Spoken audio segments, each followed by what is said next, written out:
Welcome.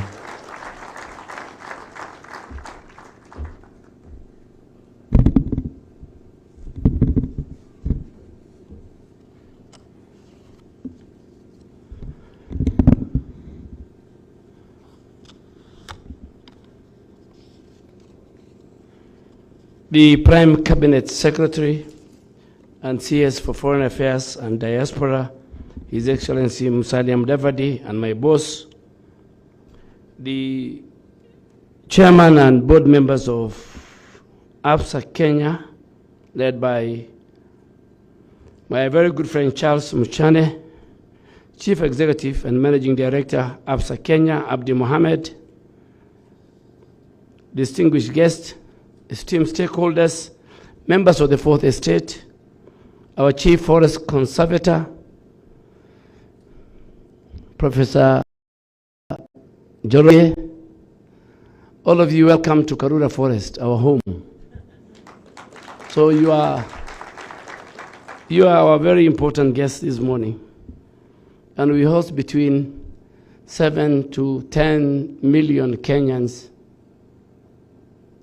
every week, but every weekend.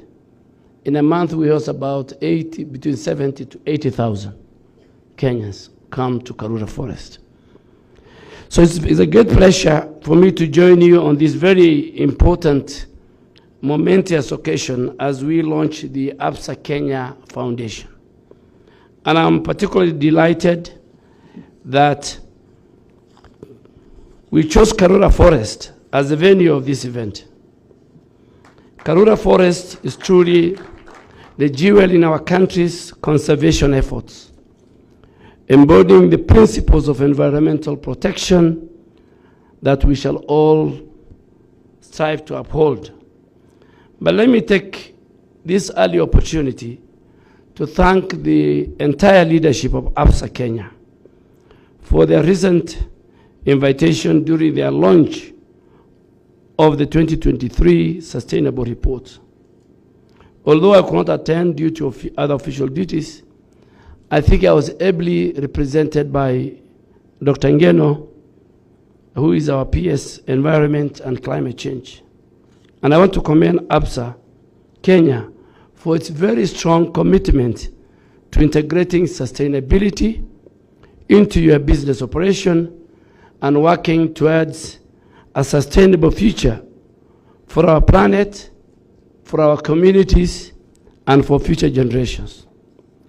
With today's launch of Absa Kenya Foundation, you now have even a more bigger, greater platform to collaborate with other stakeholders in advancing a very impactful, a deliberate effort to be a force for good. And I understand that the foundation has identified entrepreneurship, education, natural resource management, and health as its key focus areas. These are very crucial pillars that align with our shared vision of improving the quality of life for our communities across our country. As we gather here today, we are reminded that sustainability is no longer a choice, but a necessity. Natural resource management, whether in the context of forest, water bodies, land use, our marine diversity, requires our collective multi-stakeholder approach if we are to secure a healthy planet for future generations. The Ministry of Environment, Climate Change, and Forestry commends the private sector in our country for its proactive commitment to climate action. Together, through various policies and initiatives, we are working towards fostering a green economy, enhancing climate resilience, and promoting sustainable land management practices. In the context of our national agenda as a government and people, sustainability is imperative. The Kenya government, through the initiatives such as the 15 billion tree growing program And Abdi, I think you need to increase from 10 million to about 50 million. Because we need to plant 1.5 billion every year in the next 10 years. As of today, we are at 481 million. So before December, I have a work to do. I have to, by the close of December 31st, inshallah, as me and Professor and the many other actors, we must plant 1.5. Our neighbors, Ethiopia, have done 32.1 billion. And we must clap for them. Prime Minister Abiy has done a good work.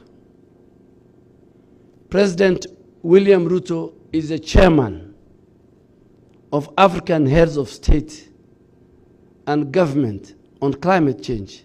So he's leading from the front. And the minister was telling me, you need to go to pre-COP 29, not because you are the minister for environment Kenya, but you are the minister for environment in charge of Africa, representing the chairman. So I think the private sector plays very well. And we are going to have a scorecard where we're going to have an event where we are going to showcase and give them the presidential award schemes to the best of our private sector players in helping us restore our ecosystem, restore our marine ecosystem. In the context of our national agenda, sustainability is imperative. So the 15 billion growing program aims to increase our forest cover, which is now at 10.3% to 30% by 2032. This is a very ambitious goal. And it's not just about planting trees. It's about restoring the ecosystem. We don't call it planting, we call it growing. You can plant a tree and it dies tomorrow. So we say it's growing, not planting. But it's more about our ecosystem. It's more about mitigating the climate change. And it's more about creating sustainable livelihoods for our communities. However, we recognize this target cannot be achieved by government alone. And the Prime Cabinet Secretary will agree with me. Every Cabinet Secretary has a day to plant trees and has a county. From the President to the head of public service. One day, with their staff, they must go to the locations we have allocated for them in our various 47 counties, and they go and plant. I don't know which day I have allocated the Prime Cabinet Secretary, because my biggest worry is he's always moving. So he has a choice to plant maybe the one weekend that is in the country. It's the only one we have given him a leeway. We need the private sector now to step up, not just as partners, but as key drivers of innovation and scalable solution. And in this regard, I want to commend Absa Kenya for its commendable initiative to grow the 1.2 million trees to date, with a goal of reaching 10 million by 2032, subject to review, after consulting the chairman and Abdi. But for now, we are very happy with the 10 million. Collaborative efforts like this between government and the private sector will be instrumental in realizing the ambitious 15 billion trees by 2032. And we are open to further dialogue. We are open to collaboration, and we are open to joint initiatives that can amplify our collective impact on the ground. The rural resource management pillar of your foundation is of a particular interest, and you can count on our support as government to continue to drive this agenda. The potential for Kenya's forestry sector is enormous, and I urge the private sector, especially the banking industry, to consider commercial forestry and agroforestry as a viable and profitable.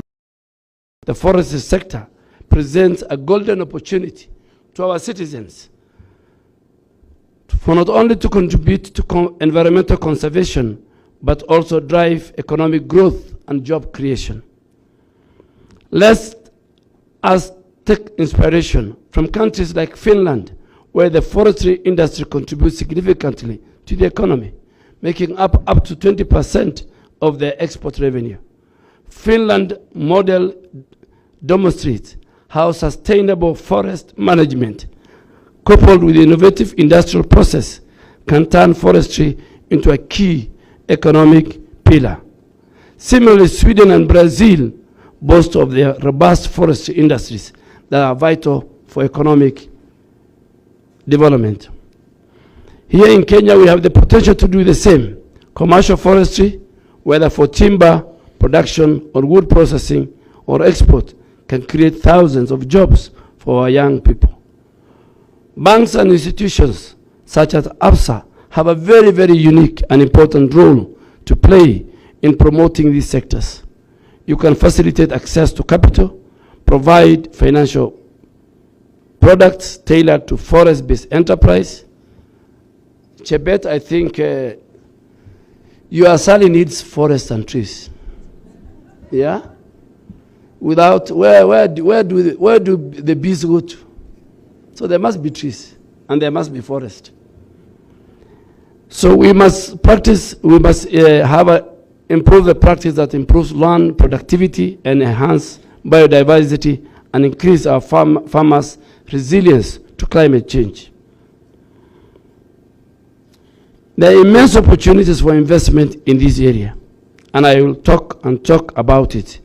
But today is not my day. Today is the day for the Cabinet Secretary. Just to add on two very important things. And I think I use this platform to talk to the private sector. We want to clean Nairobi River. And if you read history, the Thames River in London was at one time as large. But today, I'm sure all of you who have been there, is a major even transport hub. The president and the government and myself as the Minister for Environment and Climate Change, we are committed to change Nairobi River. We don't have a river now. We have something else. So we want the private sector to partner with us on the cleanup, on the restoration, and the regeneration of the Nairobi rivers. If you see the rivers within Karura Forest, you can go and drink the water as people walk. John Michuki, may his soul rest in peace, and Wangari Maathai did great fundamental work in terms of our environmental conservation and ecosystem. My plea to the banks is the law provides, the Environmental Management Act provides, where corporates who pollute the environment, industries and factories who pollute the environment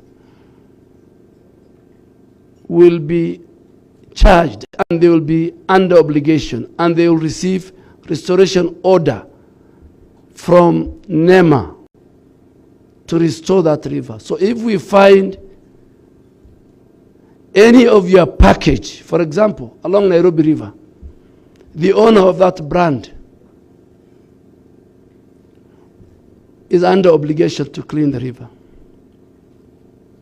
So we have a big program. We are going to host a meeting with all the private sector players, including Absa. We want you to help us fence our forest. Karura today is great because it is fenced. Karura now is over-congested. We want to offload part of the people coming to Karura to go to City Park, which we have taken over. We are trying to also partly fence and allow the people who live in Karen to go to Ololua and Ngong Forest. We don't want Kenyans to spend a lot of time in the malls. They need fresh air. Maybe one weekend they go to the malls, the other weekend they go to the forest and they walk. I've seen people doing 10. Here in Karura you can do 5 kilometers, you can do 10, you can do 20. Am I right? Yeah, you can do 15. You can come here at 5. Our rangers are everywhere. This morning as I was driving, and I'm sure the Prime Cabinet sectors you are driving, I don't know which gate you have used. We have many gates in Karura. It's very, very secure. Please, Absa, and I know you are partnering with Safaricom, help us restore our ecosystem. And finally, climate change is real. From drought to floods to landslide is a current thing. We must have clear policies of mitigation and adaptation on how to deal with climate change. I'm going to COP29 with the Prime Cabinet Secretary and the President, and we're going to talk to the polluters. Africa contributes less than 4%. The people who pollute the environment are in the global north. The victims are in the global south, Kenya included. So in Baku, in Azerbaijan, in November, the story will be climate financing. Big corporations in the global north must commit finances, carbon credit transfer to the global south for the crimes they're committing to the environment. Thank you very much. It's now my duty and honor to invite my boss, my friend, and colleague in cabinet, the Prime Cabinet Secretary. Please, let's put our hands together to invite Honorable Musali.